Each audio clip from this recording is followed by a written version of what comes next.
ఏపీలో ఎన్నికల సమరం ముగిసింది. ఇక ఫలితాలే తరువాయి. 3 నెలలుగా క్షణం తీరిక లేకుండా గడిపిన పొలిటికల్ లీడర్లు అందరూ రిలాక్స్ మోడ్లోకి వెళ్ళిపోయారు. ఫలితాలు వెలువడడానికి ఇంకా 20 రోజుల సమయం ఉండడంతో టెన్షన్ నుంచి రిలీఫ్ పొందడానికి నేతలు ఫోకస్ చేశారు. 1 కాదు 2 కాదు ఏకంగా 3 నెలలుగా ఏకధాటిగా కంటి మీద కునుకు లేకుండా ఎన్నికల ప్రచారంలో తలమునకలైన నేతలందరూ ఇప్పుడు సేద తీరుతున్నారు. సరదాగా గడిపేద్దామంటూ తీరుతున్నారు. అయితే ఈ ఆలోచనలే ఉన్నాయి. ఇదే ఇప్పుడు అన్ని రాజకీయ పార్టీ నేతలు ఆలోచనగా కనిపిస్తుంది. ముఖ్యంగా కర్నూలు జిల్లాలోని నేతలందరూ ఇదే బాట పట్టారు.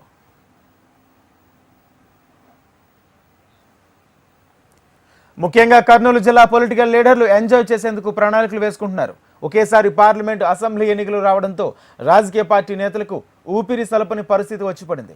టికెట్ కోసం ఒక పోరాటం, అది వచ్చాక అసంతృప్తి వాదులను దారికి తెచ్చుకోవడానికి తంటాలు, ఇవన్నీ కాక నియోజకవర్గంలో వివిధ వర్గాలతో సమావేశాలు, పార్టీ మీటింగ్లు, బహిరంగ సభలు, ర్యాలీలు, రోడ్ షోలు, తెల్లవారింది మొదలు ఉరుకులు పరుగులు, తీరిక అర్ధరాత్రి దాటినా ఏదో ఒక పని. అయితే ఇలా పార్టీ నేతలు ఈ 3 మాసాలు క్షణం తీరిక లేకుండా గడిపారు. వాటన్నింటి నుంచి ఇప్పుడు తీరిక దొరికింది. దీంతో కుటుంబ సభ్యులతో కాస్త సమయం గడిపేందుకు, పిల్లలతో షికార్లు చేసేందుకు ఆ సమయాన్ని కేటాయిస్తున్నారు. ఇక టికెట్ తెచ్చుకోవడం ఒక ఎత్తు, ప్రచారాలు మరో ఎత్తు, పోలింగ్ సరళిని చూసుకోవడం మరో ఎత్తు.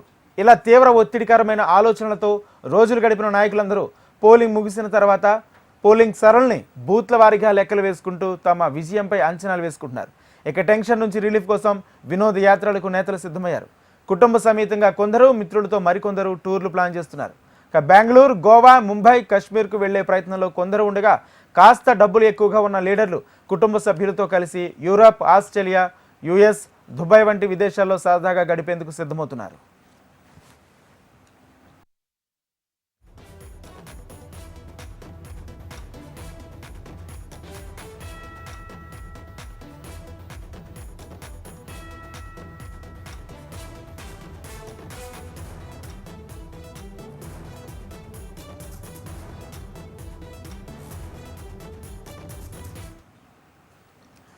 ఏపీలో ఎన్నికల సమరం ముగిసింది.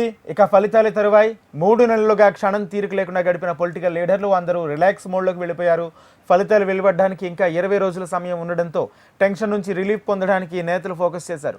1 కాదు 2 కాదు ఏకంగా 3 నెలలుగా ఏకధాటిగా కంటి మీద కునుకు లేకుండా ఎన్నికల ప్రచారంలో తలమునకలైన నేతలందరూ ఇప్పుడు సేద తీరుదాం, సరదాగా గడిపేద్దాం అన్న ఆలోచనలో ఉన్నారు. ఇదే ఇప్పుడు అన్ని రాజకీయ పార్టీ నేతల ఆలోచనగా కనిపిస్తుంది. ముఖ్యంగా కర్నూలు జిల్లాలోని నేతలందరూ ఇదే బాట పట్టారు. ముఖ్యంగా కర్నూలు జిల్లా పొలిటికల్ లీడర్లు ఎంజాయ్ చేసేందుకు ప్రణాళికలు వేసుకుంటున్నారు. ఒకేసారి పార్లమెంట్ అసెంబ్లీ ఎన్నికలు రావడంతో రాజకీయ పార్టీ నేతలకు ఊపిరి సలపని పరిస్థితి వచ్చి పడింది. టికెట్ కోసం పోరాటం, అది వచ్చాక అసంతృప్తి వాదులను దారికి తెచ్చుకోవడానికి తంటాలు, ఇవన్నీ కాక నియోజకవర్గంలోని వివిధ వర్గాలతో సమావేశాలు, పార్టీ మీటింగ్లు, బహిరంగ సభలు, ర్యాలీలు, రోడ్ షోలు, తెల్లవారింది మొదలు ఉరుకులు పరుగులు, ఇక తిరిగి అర్ధరాత్రి దాటినా ఏదో ఒక పని. ఇలా పార్టీ నేతలు ఈ 3 మాసాలు క్షణం తీరిక లేకుండా గడిపారు. వాటన్నింటి నుంచి ఇప్పుడు తీరిక దొరికింది. దీంతో కుటుంబ సభ్యులతో కాస్త సమయం గడిపేందుకు, పిల్లలతో షికార్లు చేసేందుకు ఆ సమయాన్ని కేటాయిస్తున్నారు. ఇక టికెట్ తెచ్చుకోవడం ఒక ఎత్తు, ప్రచారాలు మరో ఎత్తు, పోలింగ్ సరళిని చూసుకోవడం ఇంకో పని. ఇలా తీవ్ర ఒత్తిడికరమైన ఆలోచనలతో రోజు గడిపిన నాయకులందరూ పోలింగ్ ముగిసిన తర్వాత పోలింగ్ సరళిని బూత్ల వారీగా లెక్కలు వేసుకుంటూ తమ విజయంపై అంచనాలు వేసుకుంటున్నారు. టెన్షన్ నుంచి రిలీఫ్ కోసం వినోద యాత్రలకు నేతలు సిద్ధమయ్యారు. కుటుంబ సమేతంగా కొందరు, మిత్రులతో మరికొందరు టూర్లు ప్లాన్ చేస్తున్నారు. ఇక బెంగళూరు, గోవా, ముంబై, కశ్మీర్కు వెళ్లే ప్రయత్నంలో కొందరు ఉండగా, కాస్త డబ్బులు ఎక్కువగా ఉన్న లీడర్లు కుటుంబ సభ్యులతో కలిసి యూరప్, ఆస్ట్రేలియా, యుఎస్, దుబాయ్ వంటి విదేశాల్లో సరదాగా గడిపేందుకు సిద్ధమవుతున్నారు.